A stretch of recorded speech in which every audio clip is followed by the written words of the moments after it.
Hello and welcome to Lecture 2 of the course The Fundamentals of Sustainability Economics, and today I will be talking about judging states of the world.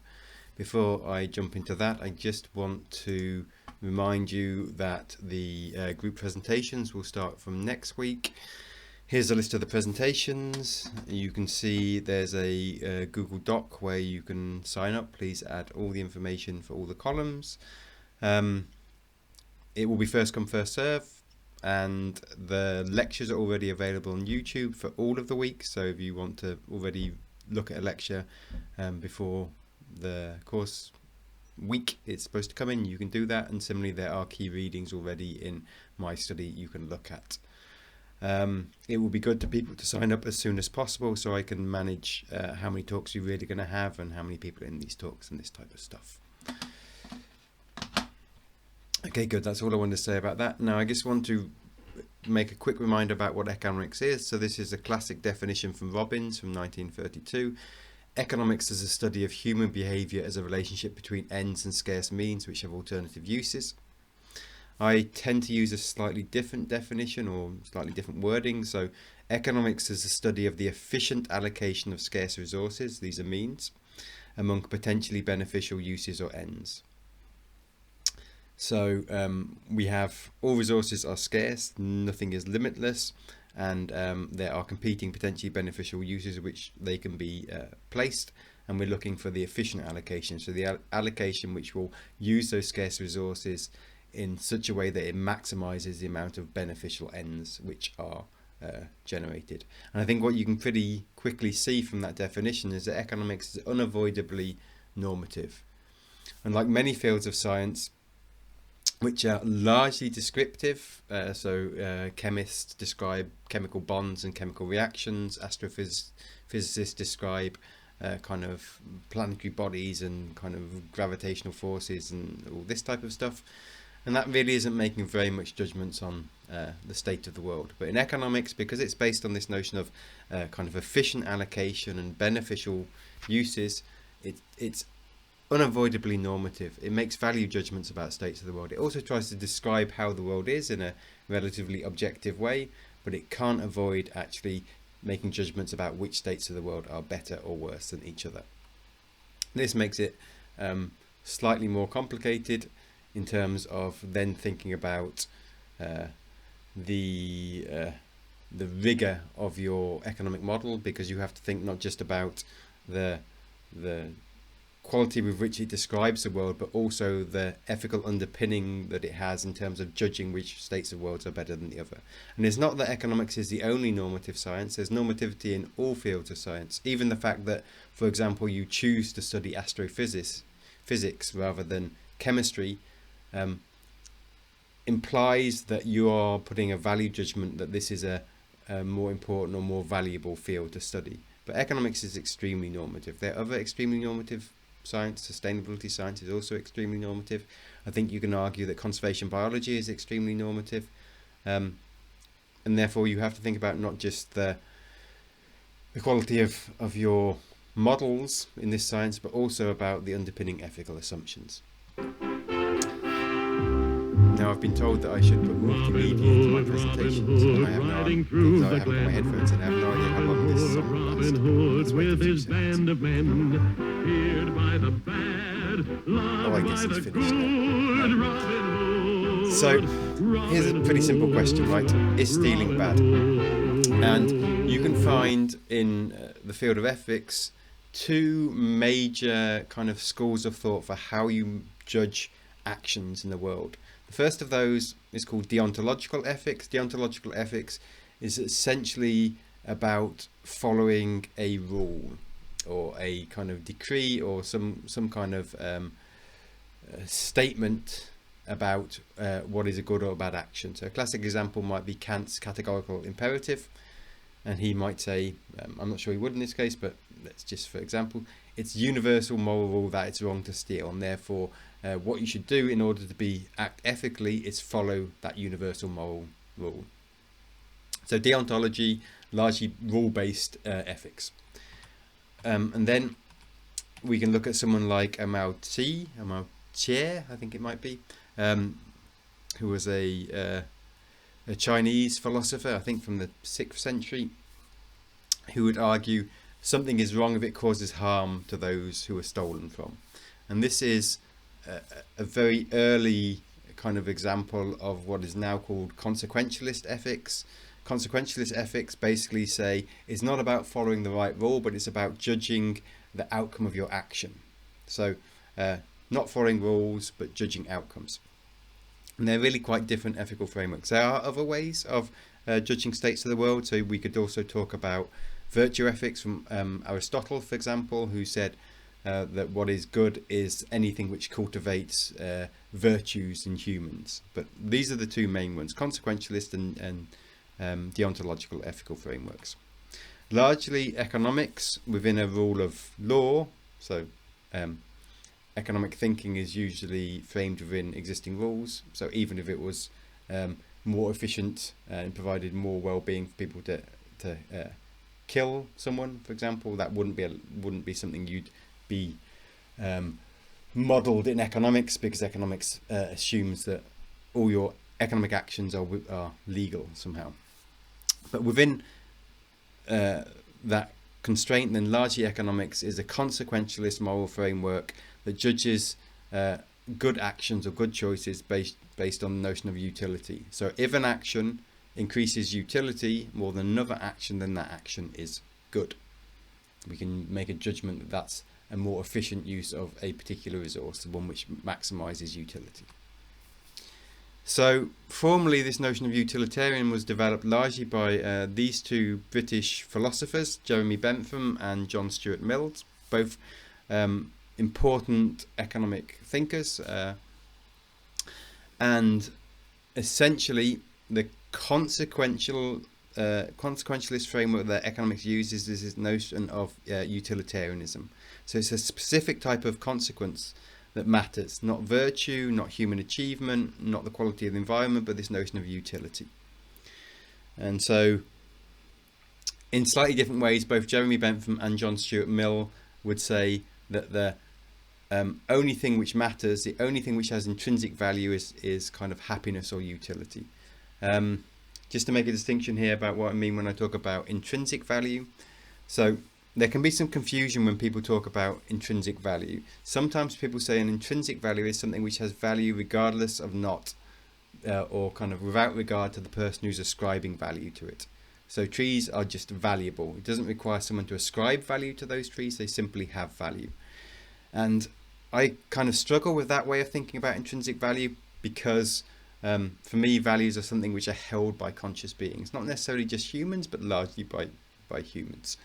So I prefer to think about intrinsic value as a value as an end in its own right without regard to some further end. So you can make a distinction between something which has instrumental value and something which has intrinsic value. Instrumentally valuable things are valuable because they allow you to do the thing that you ultimately value. So for instance, I ascribe an intrinsic value to happiness, but I ascribe a instrumental value to food, because by eating I'm able to fuel my body and do the things which make me happy. So it's an instrumental means to some ultimate ends. So the ultimate ends from a utilitarian perspective is happiness or utility. And so this is a definition of utility. This one comes from Jeremy Bentham. Utility is that property in anything which produces happiness. Utility is the only intrinsic value as an end in itself without reference to any other end. So it's essentially this idea of the ultimate thing that we ascribe value to, that we judge as being good. So again, from Bentham, there is no other criterion possible which cannot ultimately be reduced to the personal sentiment of the individual. The principle of utility is a criterion for approval or disapproval of any action. So again, what he's saying here is that there is no other way of judging the world which in the end can't ultimately come down to an individual's kind of sentiment about what makes them happy. One thing just to say about Jeremy Bentham is, or maybe even more broadly about utilitarianism, is that it's really quite a radical change from what went before, because well, for many reasons, but one of the main reasons I would say is that no longer was it some ruler who was making up a deontological rule about what is good, your king or the pope or religious leaders, or whoever it might be, but now it was down to individuals to express the happiness they get from an action. And it's those individual expressions of happiness which allow you to judge states of the world.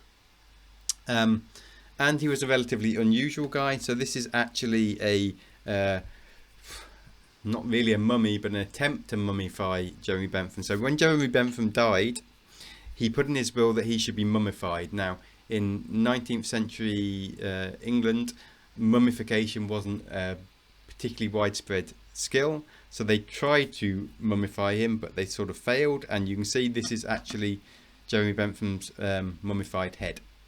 And so they made a sort of model of his body, and they stuck his head between his feet, and they put him in this nice cabinet, which you can see here has wheels at the bottom, in University College London, which is where he spent most of his academic career. And he put in his will that whenever there was a meeting of the university board, he should be wheeled into the meeting room, and the minutes from the meeting should say Jeremy Bentham present but not voting. He was a pretty radical guy. Unfortunately, I think because this was an English university, they had to remove the cabinet because lots of drunk students would break in and steal Jeremy Bentham's head and run about going, "Eee, I've got the father of utilitarian's head." That's not really, I'm going slightly off topic. Okay. But I do think it's important to say that despite the fact that many people kind of use this term, oh, you're very utilitarian in your thinking as a negative, it actually was a really radical change from what went before, because now it empowered individuals to say what a better state of the world was. And in theory, every individual's kind of choice about what's good was equally valuable. And this was kind of this kind of notion of egalitarian ethical framework for judging states of the world is kind of a radical change from what went before. There are issues related to that, and I will come to some of those later, but still, it was a radical change, and people like Jeremy Bentham were called kind of radical philosophers in their time. So, what is the source of this intrinsically valuable utility? And there are different ways of thinking about this. So what generates utility, or what is utility? Jeremy Bentham would describe it as pleasure. So the enjoyable feeling we experience when a state of deprivation is replaced by fulfillment. Short-lived and physical. So there's some critiques of that we're not entirely hedonistic. It shouldn't just be base pleasures which make us happy. So it ignores kind of higher values, like, I don't know, learning or achievement, which might not be so pleasurable at the time, but actually a kind of things to strive for. And there's also the argument, does that mean that if we create some kind of virtual reality where you just put someone in a pleasure machine and it stimulates the chemicals in their brain so that they feel pleasure all the time, is that a kind of good outcome, a good life lived? So here, this is maybe where these kind of Aristotle kind of virtue ethics from Aristotle might come in as an alternative way of judging these things. I'm not sure. So I don't have John Stuart Mill. John Stuart Mill would say that, let me go back here, that he actually made a distinction between base pleasures and higher kind of happiness. So happiness generated from education, for example. So he did make a distinction between these two, but Jeremy Bentham was a kind of utility, he had a kind of single way of thinking about utility, and that was pleasure. The problem is pleasure is quite a difficult thing to measure, and it's very hard to compare the pleasure of one person or the other. So basically what most economists, and Kenneth Arrow is a good example of this, use is this notion of preferences.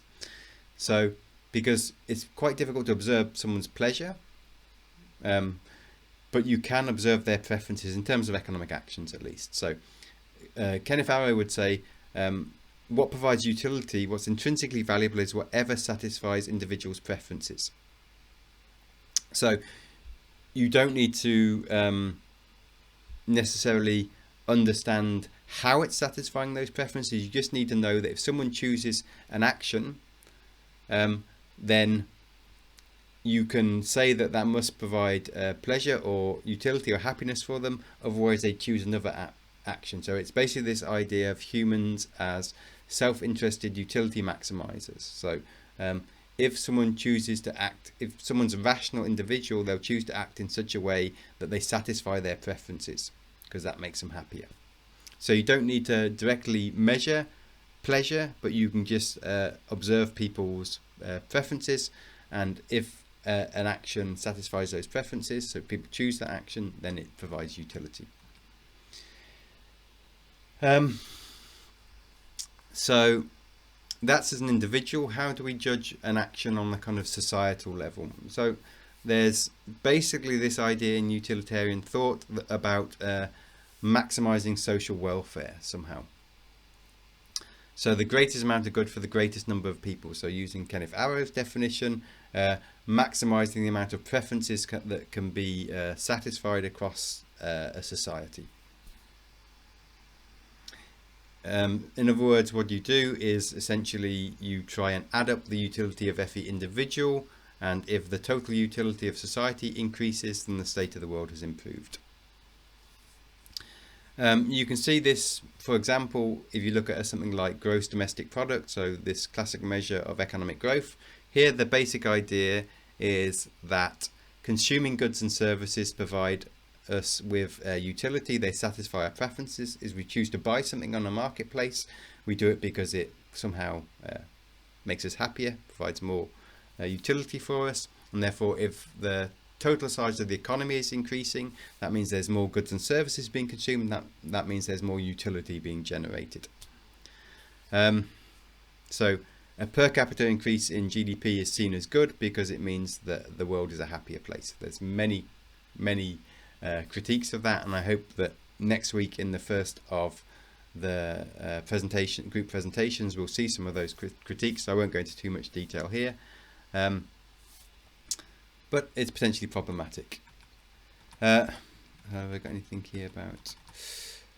Yeah, so one of the reasons it's potentially problematic is not just because it makes the assumption that aggregate well-being is more important. It ignores the fact that there might be some people who are extremely poor, have very low utility, and some people have a huge amount of utility, and it ignores other things like the ability to continue to generate utility over time. But we'll come to some of these later in the lecture series. So this basic idea of welfare maximization is largely the way that neoclassical economics thinks about what is a good choice in the world, but there are other ways of understanding utilitarianism which also can be applied. So for example, we can think about negative utilitarianism, the least amount of evil or harm for the greatest number of people. We can think about equality or equity maximizing utilitarianism, that tries to minimize the difference in utility across the population. So rather than trying to have the maximum amount of utility, you try and have the maximum kind of amount of equity in society. So the smallest gap between the rich and the poor, or the minimum and maximum utility that people receive. And then there's people like John Rawls' max-min rule. So this is something similar to equity maximizing utilitarianism. So what John Rawls would say, who was an English philosopher, you should compare the alternatives by the worst possible outcome under each alternative and choose the one which maximizes the utility of the worst outcome. So in other words, essentially what it's saying here is that you should choose the outcome which has the maximum utility for the worst off person in society. And this is basically premised on Rawls' notion of the veil of ignorance. So it's this idea that we live in a world of uncertainty and inequity, so people are unequal. So imagine that you don't know in this kind of lottery of life where you're born. You don't know if you're going to be born to the richest to become Bill Gates' son, or you're going to be born in a poor country in the majority world. And therefore, when you're judging states of the world at the societal level, it would make sense for you, not knowing under this veil of ignorance who you're going to be, if you're going to be someone born with lots of privileges or very few privileges, that you'd want to choose an outcome which maximizes the the welfare or the utility of the poorest person, because you might be that poorest person.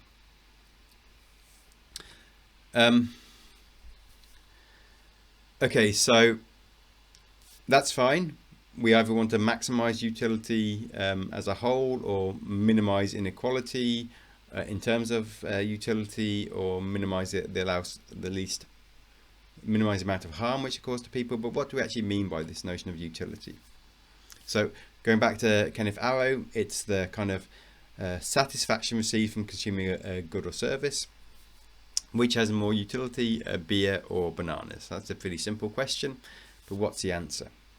Well, of course, there's not one answer to that. Different people have different preferences. Some people don't like beer, some people don't like bananas.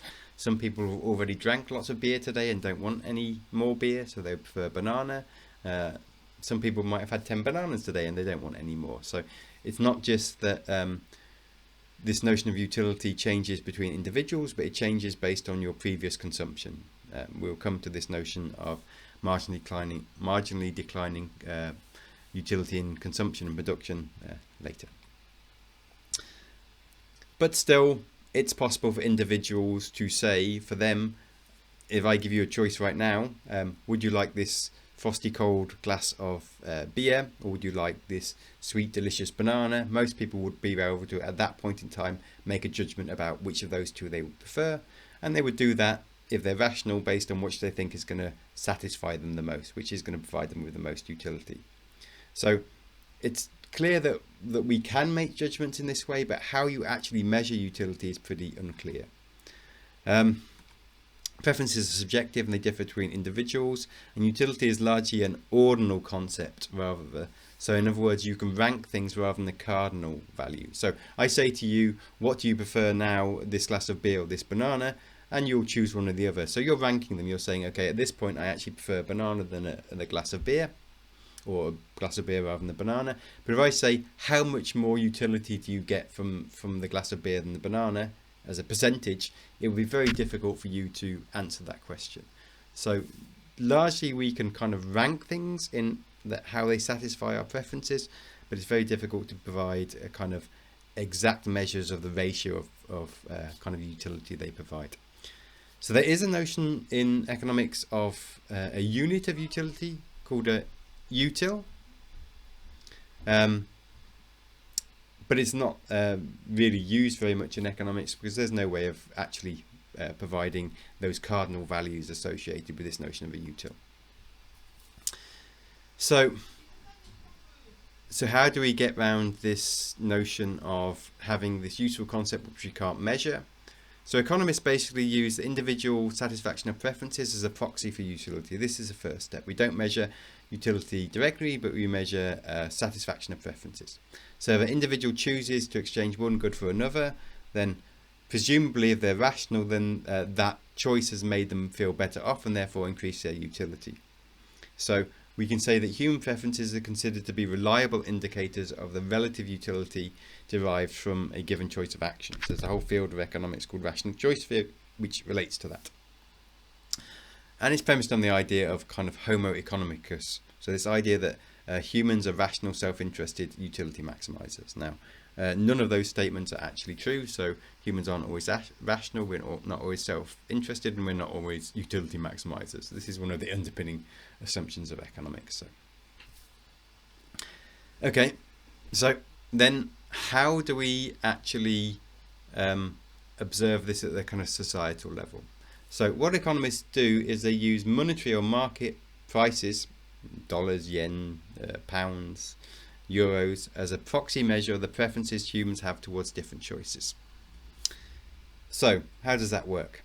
Imagine now, rather than saying, would you prefer this glass of beer or this banana, I say, here's €1, what are you going to spend it on? If you choose to spend that €1 on beer, that means that, one, I know that you prefer at this moment in time beer than bananas, but I also know that if you choose to spend 70 cents on beer and 30 cents on bananas, for example, I'm not sure how much beer you get for 70 cents, the ratio at which you attribute utility to those two choices. So taken together, all of the kind of economic choices we make on the marketplace by spending money indicate the aggregate utility of the goods and services that we choose to buy as a society. And related to that, and we'll come to this in later lectures, the market price is influenced by the demand for a particular good or service. So the more people who want bananas, the higher the demand and the higher the market price. The producer can charge more for that good, and therefore the market price becomes a signal for the utility, aggregate utility at the margin. And again, I'll come to marginal valuation later, that individuals or societies rather ascribe to a particular good or service. And so when we're talking about the market price or kind of monetary valuation of a good or service, we have to be clear it's an exchange value. So it's an indication not of the value you get from using that good, but how much value you ascribe to that good in relation to all the other potential goods you could buy in the marketplace. So it's a value of how much you could exchange that particular good for in terms of other goods traded in the marketplace.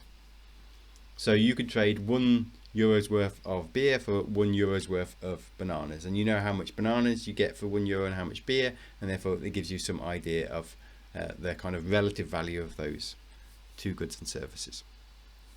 So this really is a key point about utility.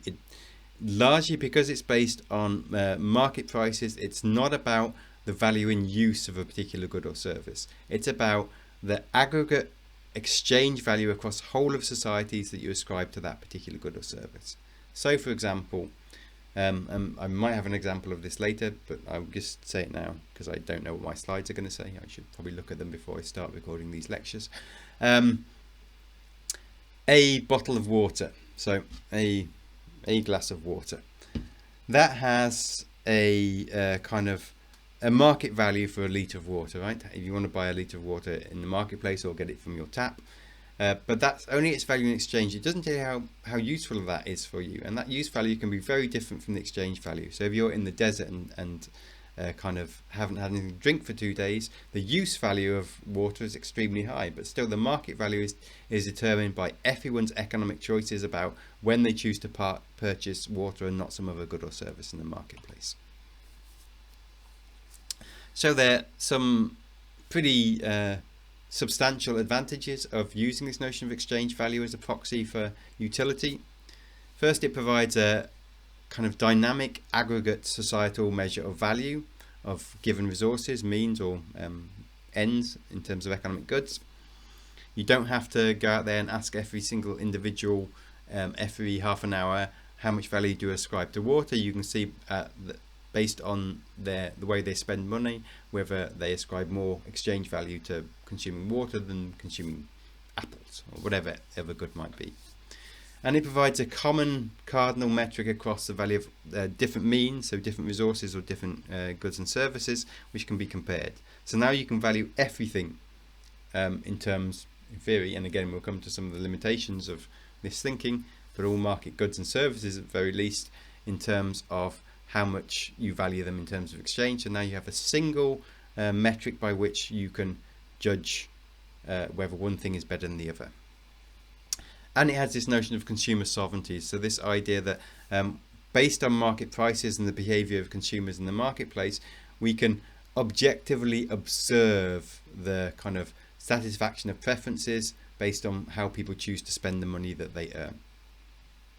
This is very different from kind of making assumptions about what is valuable in society. So again, it's this egalitarian notion of utilitarianism, that rather than me as a king or lord or as a ruler saying that it's better that you consume apples and bananas, I can observe the preferences and the way people spend money in the marketplace and say this is a relative value of apples versus bananas based on, for example, the per kilogram weight of those two things.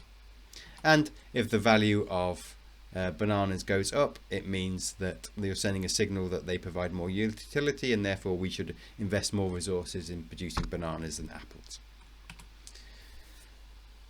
However, there are a number of disadvantages about kind of using exchange value as a proxy for utility. So I've already talked, use and exchange value may not be the same thing.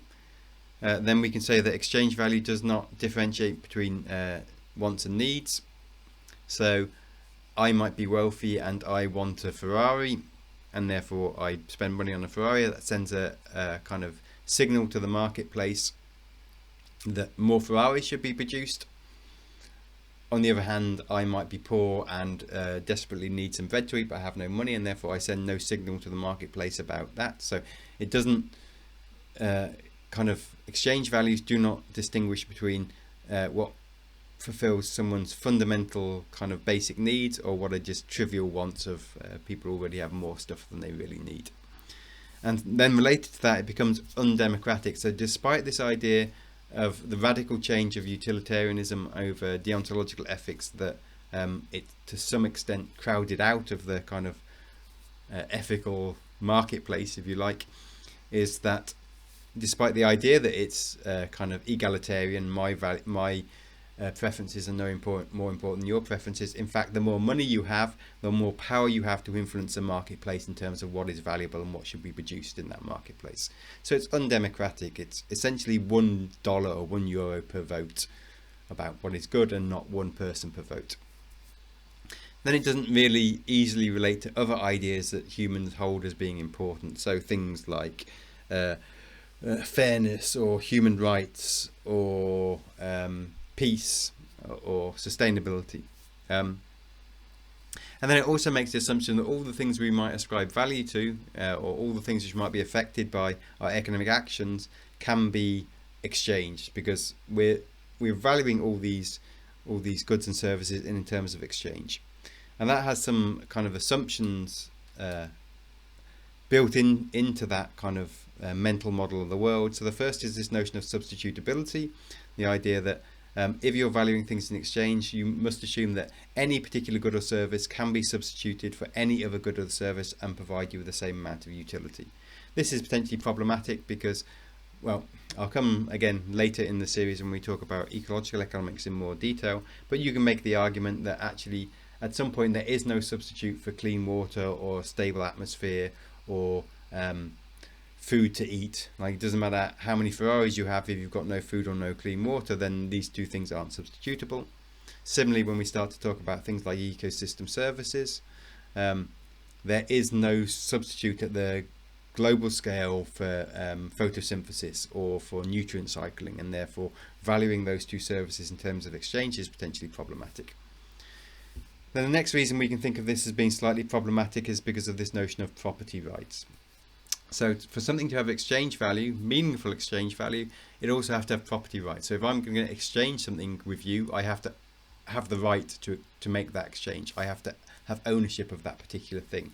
And again, particularly when we start to talk about things like the atmosphere or global commons, those property rights don't exist, and valuing things in exchange when you cannot exchange them because you don't own them are challenging.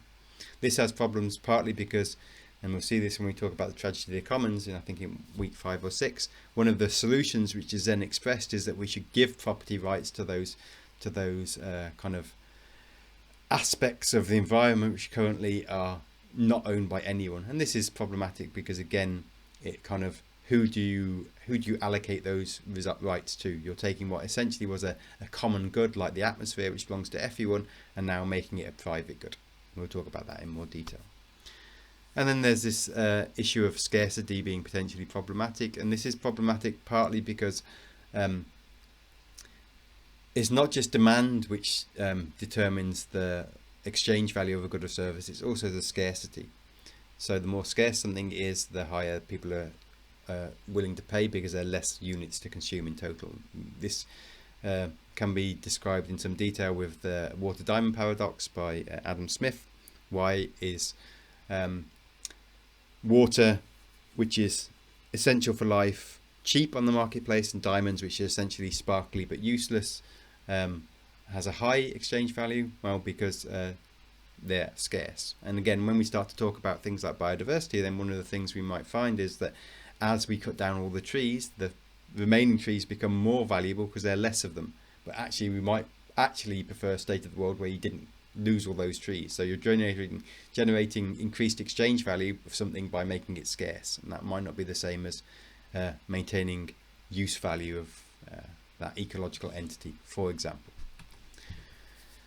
Um, so it's not just the exchange value which is potentially critiqued in terms of thinking about how we judge state of the world, but you can also think about some of these more fundamental challenges to utilitarianism as a ethical framework for judging states of the world. So again, remember, it's about the individual expressing satisfaction for their choices. Whatever makes them happy is good. So this is a picture of my dog. She's a nice dog.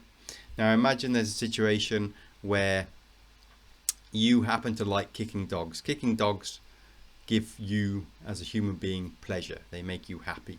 Now, according to Jeremy Bentham, you can argue then dog kicking is a good thing, but I would argue that ethically that's somewhat problematic. So there's this notion of distastefulness, that hurting people or animals might make me happy, and this could be considered as being an intrinsically valuable action. I would be pretty upset if you kicked my dog. She'd also bite you, so I wouldn't recommend it. Yeah, and similarly, utilitarianism may morally oblige someone to torture someone else if it best serves their welfare maximisation. So imagine the situation that there's someone who has planted a bomb somewhere and you could torture them to get the information. If you torture them, then you save lots of people's lives and they have higher utility than the person that you've tortured. But it's still, there's a strong argument about, a deontological argument about whether it's right or wrong to torture people. In the seminar, we'll talk a bit through in a bit more detail some of these issues I've just touched on here. So what I want to try and reiterate now, maybe I should have done that at the beginning of this video, is that these lecture videos are sort of primers. They're just touching on lots of extremely detailed and kind of complex ideas that need to be talked through in more detail. And so hopefully the seminars are an opportunity to talk through some of these issues, like what it really means to judge states of the world based on things like moral obligations. For example, you can make the argument that actually in a world in which you torture people, then everyone's at risk of being tortured and therefore everyone's utility is decreased, so a utilitarian framework wouldn't actually lead to people being tortured. But again, we'll talk about some of these issues in the seminar. Then there's this notion of separateness, and this is similar to distastefulness in the fact that if you take particularly a welfare maximising notion of utility, then you can argue that the violation of the liberty of a few can be justified by the greater good shared by many. So the surgeon's dilemma is a nice example of this. Imagine that you're a doctor in a hospital and you have 5 patients, all young, healthy, fit people, apart from the fact that one needs a lung, one needs a new liver, one needs a new heart, one needs new lungs, the 5th one needs, I don't know, let's say new eyes. And then there's one person who has all of those things.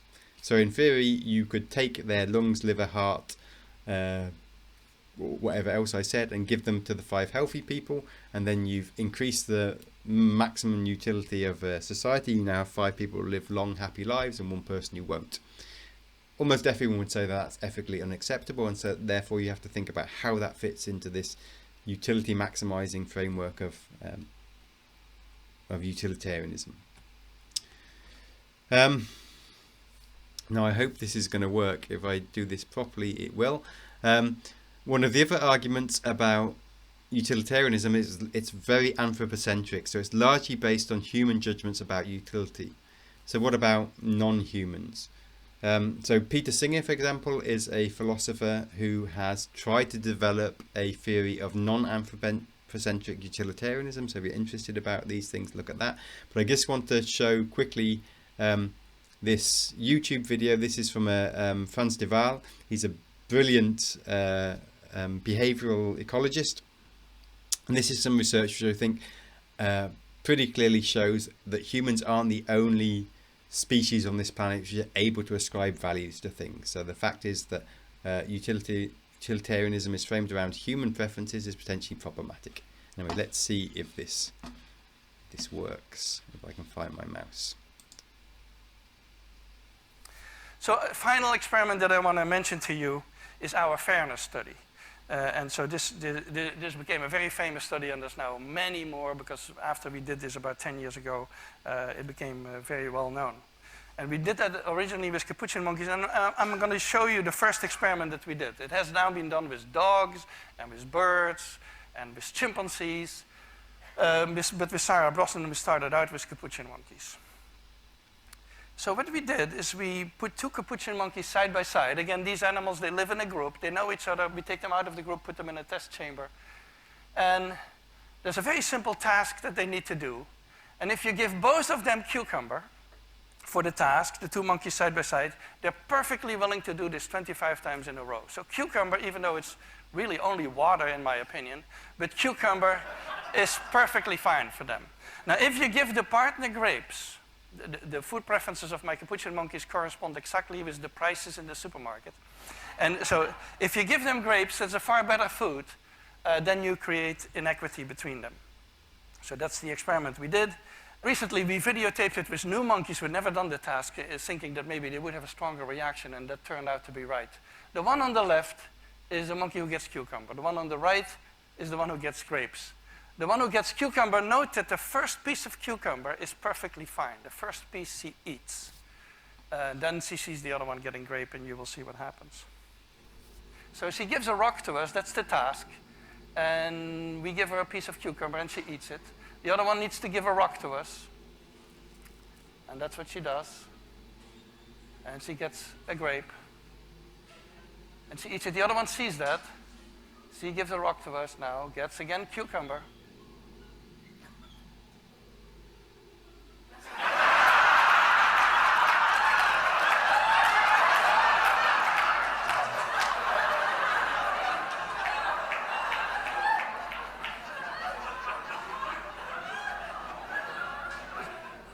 She tests the rock now against the wall. She needs to give it to us.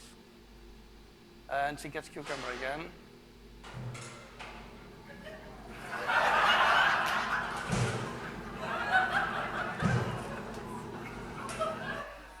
So this is basically the Wall Street protest that you see here.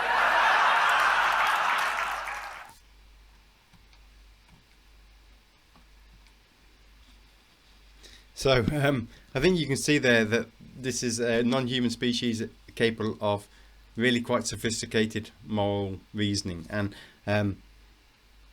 the fact that we have an ethical framework which excludes all non-humans is potentially pretty problematic from a sustainability perspective. Maybe we touch on some of these things in the seminar too. And there's some other critiques of utilitarianism in practicality. So happiness is difficult to measure or compare. So what's more important, kind of being intensively happy for a short extent, or kind of moderately happy over a long period of time? How do you compare happiness versus suffering, for example? Again, so John Stuart Mill had formulated this notion of head-ons as kind of the intensity of pleasure times the duration of pleasure times the quality of pleasure. But again, none of those things are easy to measure.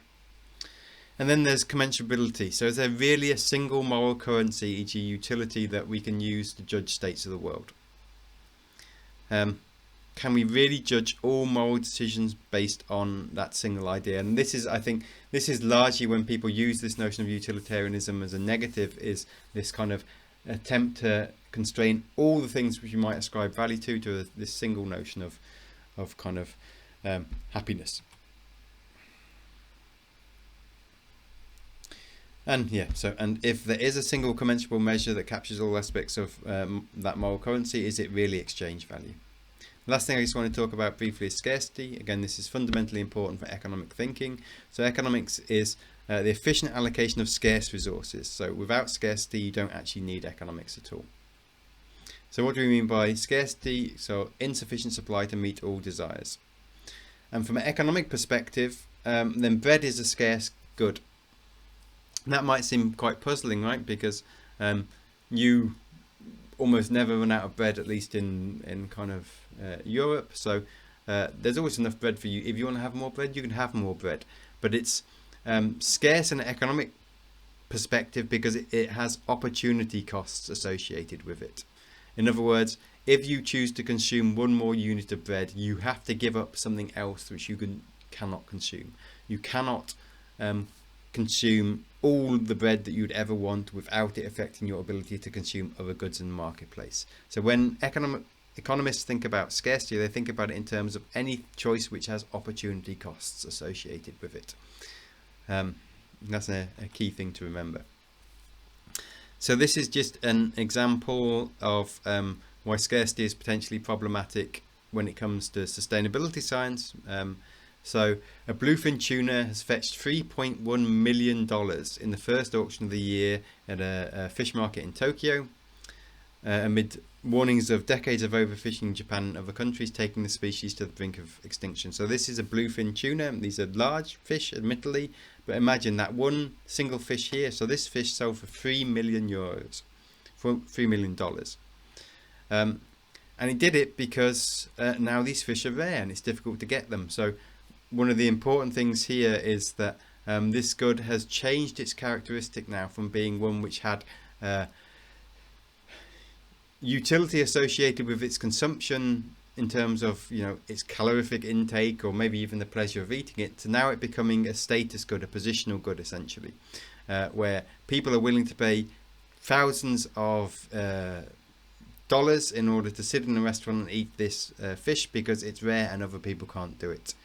And this is problematic because now you're sending a signal to the marketplace that we should catch more of these fish, because rather than being worth $1,000 each, they're now worth $3 million, and therefore the scarcity increases the kind of pressure on using more of those scarce resources, because it increases the market price and it therefore increases the kind of desire to use those last remaining resources available, in this case catch the last few bluefin tuna fish.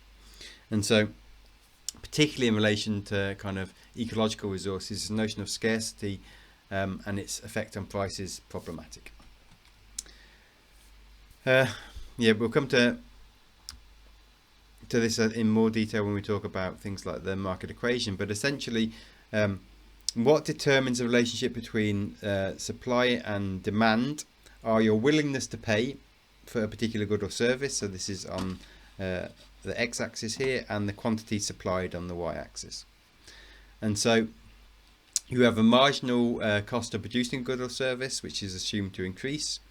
This is, let's take now, just to make a simplified model of the world, that we have one producer and one consumer. So you have marginally declining utility in production. In other words, it costs more, increasing amount to catch more and more fish, because you have to get the more difficult to catch fish than the easier ones. Once you've caught the easy fish, it's relatively cheap, and then you have to go deeper in the ocean. Therefore, the marginal cost of producing that particular good increases. And then you have willingness to pay. So the first unit of fish which is caught, that person really wants to eat and is willing to pay a lot of money for that. But then after that, the next unit doesn't provide as much utility, and then less utility, and therefore they have less preference towards it. At some point, the cost of that they have to pay in order to consume one more unit of fish is less than the utility they get from spending that one unit of money on something else. So this is declining marginal utility in consumption. And at this point, it would make sense where the marginal utility or marginal willingness to pay equals the marginal cost of production are equal, then this is the amount of fish which will get caught, because beyond that point, you might be able to catch one more fish, but it would cost more than the person who's willing to pay, and therefore they're not willing to pay. So this is kind of market equilibrium. It determines the market price, and it determines the quantity of goods produced. This is a kind of fundamental assumption of economics, as is this notion of marginality. So marginality is essentially the idea that we make our choices about what we're going to consume at the margin, in terms of the next unit of resource we're going to use, or the next dollar or euro we're going to spend on something. And you can kind of see this. So if I give you $10,000 now, which obviously I'm not going to do, and I ask you what you're going to spend it on, you think, okay, what am I going to spend the first bit of money on? What's the thing which provides me with the most satisfaction now? And then the next thing. So we make choices at the margin. It's always about the next unit of a good or service, or the next unit of a resource which we're going to consume, which determines the kind of preferences we get. And therefore when we're thinking about economics, Economics is a science which works at the margin. It's about what we do with the next unit of time, the next hour of labour, the next dollar we're going to spend. Market prices are set at the based on this kind of marginal cost of production and marginal willingness to pay, and therefore all the values that we have, market values we have, are about the next unit you consume, not the first unit or the total amount of units you consume, but just the next unit of a good or service we provide. And we'll see that this is potentially problematic because the way that economics is expressed in terms of ecological economics and things like ecosystem services often isn't done at the margin. So we look at the aggregate value of ecosystem services. We don't look at what is the value of consuming one more hectare of land in terms of ecosystem services produced or lost. Again, we'll come to this. This one I've already talked about, so I won't go in more detail here. But again, it's basically the idea that the reason that diamonds are valuable is because they're scarce. So the marginal willingness to pay for a diamond is high because there aren't many of them, but there's a lot of water. So the first unit of water you use to drink when you're thirsty. It has high use value. So you'd be willing to pay a lot for it. But what actually determines the market price is the last unit which is consumed in the marketplace, and that one you use for washing your socks or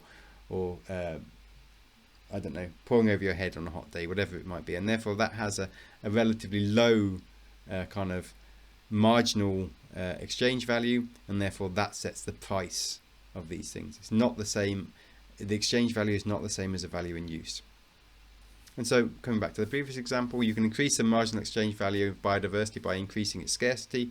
However, you're likely to reduce the total use value. So if we go back to the bluefin tuna example, now yes, you sell your 200 bluefin tuna for €1,000,000 each, but you only have 200 of them. If you'd sustainably managed your stock of bluefin tuna, you might have 1,000,000 of them, each selling for $1,000, and actually the total use value, the total exchange value even would be higher. So to sum up, essentially economics is a consequentialist ethical framework for judging states of the world. It judges states of the world based on if the next action will increase utility, will increase the amount of satisfaction generated in the economy, then it's a good action. Where the goal is welfare or kind of maximization, preference satisfaction across society. And this is only one of many ways of judging states of the world, but it's become a dominant kind of one at institutional levels, if not at the individual. So we could make an argument, and maybe we'll do a survey like this in the seminar. Are you a utilitarian in your thinking? And probably not many of you will say yes, but we'll see. But in terms of how institutions make their decisions, or how governments make their institution, then often they take this utilitarian framework, partly because it provides a measure across society for judging states of the world. So one of the interesting things, and I'll try and finish soon, but just want to point this out, one of the interesting things about economics as a field of science, as a field of scholarship, is that it didn't used to be called economics. So economics used to be called political economy, and it was a field of philosophy, essentially. It was people sitting around stroking mainly their beards, because it was old white men at that time, saying, okay, what is a good action or what isn't a good action? And with the development of utilitarianism as a framework, the idea was to try and actually make a science out of philosophy. So in other words, to have a objective way of measuring better states of the world, where you didn't need to have someone decide what was good, you could just observe people's preferences and see what is good. So through people like Jeremy Bentham, but more through people like Wilfredo Pareto and Stanley Jevons and other 19th century, early 20th century economists, was an attempt to make a science of judging states of the world. And the reason that economics got called economics is essentially they have physics envy. So they wanted an X at the end of their name because they wanted economics to move away from these kind of normative judgments about, oh, what is good or what isn't good, to an objective way of observing what is good in the world. And I would argue that despite the desire to create these objective kind of models of what is good. Fundamentally, you cannot do that. That economics is still entirely normative. This idea of judging states of the world based purely on preference, satisfaction, and exchange value is a fundamental normative choice that someone has made, or economists have made, and one which can always be challenged. So that's it for this week. Next week I will talk about well-being, poverty and inequality, but in the seminar on, I think they're Mondays or Tuesdays, whenever it is, then try and keep in mind these three questions. So how do we judge states of the world? How do we decide if a particular choice is good or better than another? And that from a how do we, how should we, as an individual, as societies? What alternative frameworks are there for kind of this utilitarian framing for judging states of the world? And then also maybe we'll ask some questions like, are utilitarian psychopaths? We'll look at some thought experiments like the trolley bus experiment. And maybe we'll talk about some other related issues, but largely about this kind of ethical underpinning of utilitarianism and why that's potentially problematic or useful from a societal perspective. Okay, so that was a bit longer than I'd hoped these lectures would be, but that's it for lecture 2, and I will see you hopefully in the seminar. Bye.